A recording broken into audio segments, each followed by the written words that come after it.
The cafeteria went silent the way a forest does before a storm.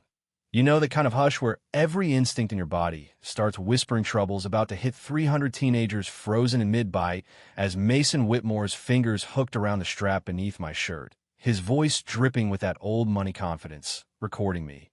Huh. Let's give them a show.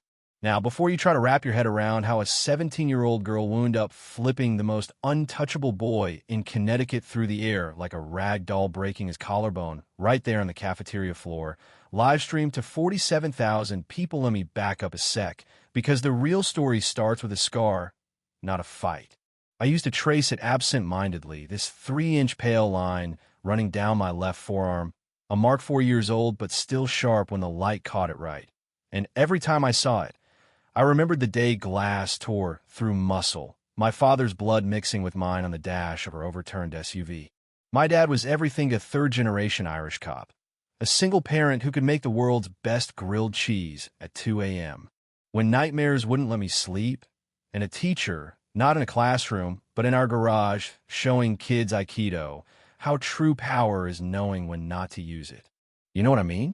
I was 13 the night the drunk driver ran the red light headlights, sliding sideways, my dad's arm shooting across my chest, the sick crunch of metal, glass exploding like snow. He unbuckled his seatbelt to push me clear, trading his life for mine with the same grace he taught in the dojo. Live Emma. Remember, that was the last thing he said, blood in his mouth, eyes fierce as ever. So I honored that every day, every test I aced at Preston Academy, every time some rich kid sneered at my scholarship status, I let it slide right off and Mason decided I was his new project. It started with homework October, senior year. Campus leaves that perfect gold you only see in brochures. I was in the library, nose in AP Physics, when Mason showed up, 6'2", lacrosse body, hair that probably cost more to maintain than my mom's car. Sullivan, he drawled, like my name was in order. He wanted my calculus homework, in my handwriting, or else his dad might get curious how a charity case like me got in. I told him, sure, make that call, voice steady, eyes level me dad's gaze. The air went sharp with silence, the kind that tells you a line just got drawn.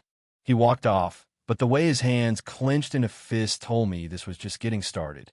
There's always someone watching, right? Ethan Park saw it all, skinny, quiet, Korean-American kid, part of Mason's crew only because he was useful, hacking grades, filming parties, never noticed until you needed a scapegoat. Ethan noticed everything, how I packed up, calm, boots clacking on marble, Mason's jaw ticking like he was chewing on something bitter.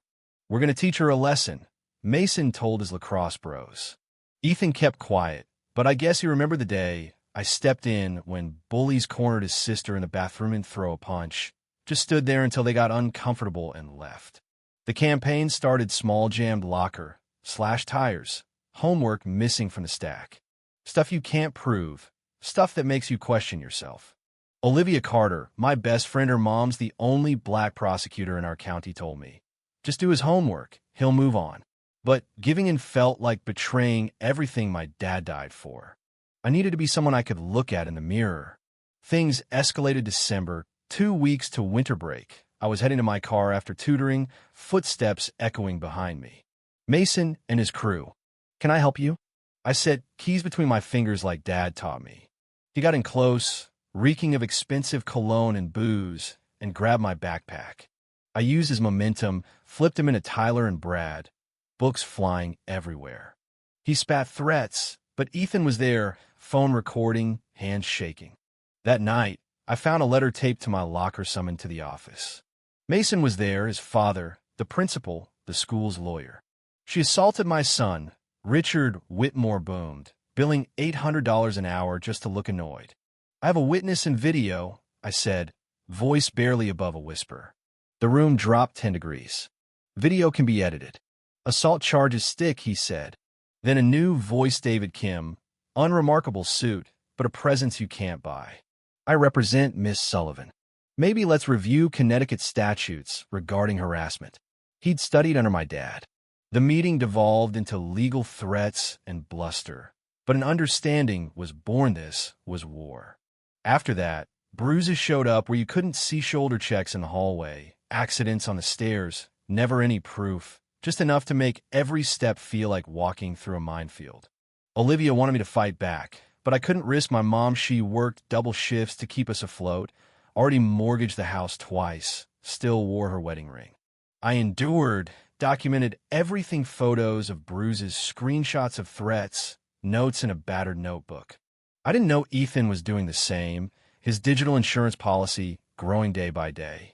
Then came the twist. Mason slipped a photo into my locker, my mom leaving the hospital late at night. Nice lady. Shame if someone reported her to IC. My blood ran cold. She's a citizen, but Mason just smirked. Paperwork gets lost. Mistakes happen, unless I go prom with him. Smile for the cameras. I said okay, voice steady, hands ice cold. Message David Kim. He threatened my mom. What do I do? Document. Don't be alone with him, he said.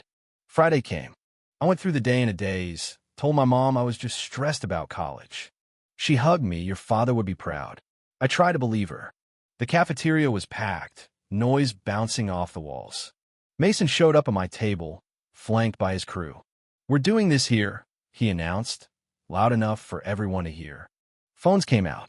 You've been recording me, he said, glaring at Ethan, who looked away. Delete everything. Apologize. Learn your place.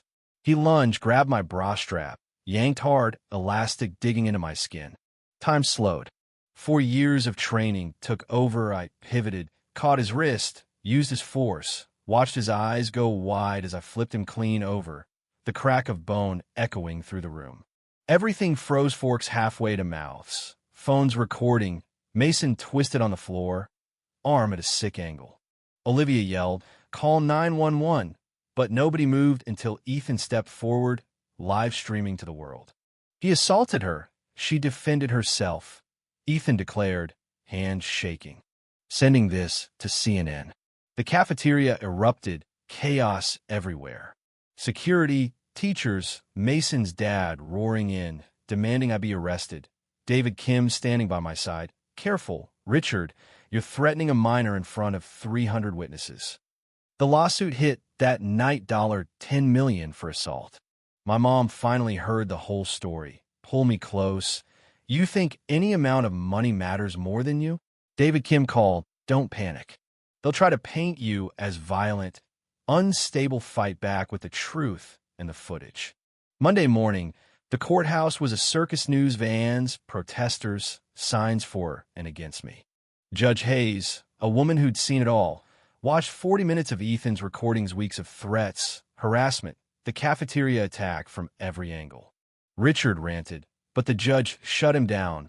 Your son grabbed a minor in a sexual manner. That's assault. Does the state wish to prosecute Miss Sullivan? The prosecutor shook her head. No, Your Honor. Instead, she had Mason arrested. Sexual assault, harassment, intimidation. Richard screamed about bias, but it was over. 3 months later, after millions watched the video, after I'd testified 4 times and gotten death threats and scholarship offers in equal measure, Mason went to juvenile detention. His father lost his law practice. Their firm crumbled. With the settlement, I bought an old garage, opened Sullivan Dojo, free self-defense, legal help, counseling. The first student was Isabella Chun, 14, bruises fading on her arms. I don't know how to fight, she whispered. We're here to learn. You don't have to, unless you must. That's where real power starts. A year later, hundreds had come through the door, the dojo filled with hope. I never went to prom, but I graduated valedictorian, spoke about power, choice, and using both wisely. Mason got out early, kept his head down, but this story isn't about him. It's about transformation, about standing up and showing others they can too. On the 3rd anniversary, a message landed in my inbox, anonymous. I saw what you did. I was scared, but last month my boyfriend grabbed me at a party and I remembered you.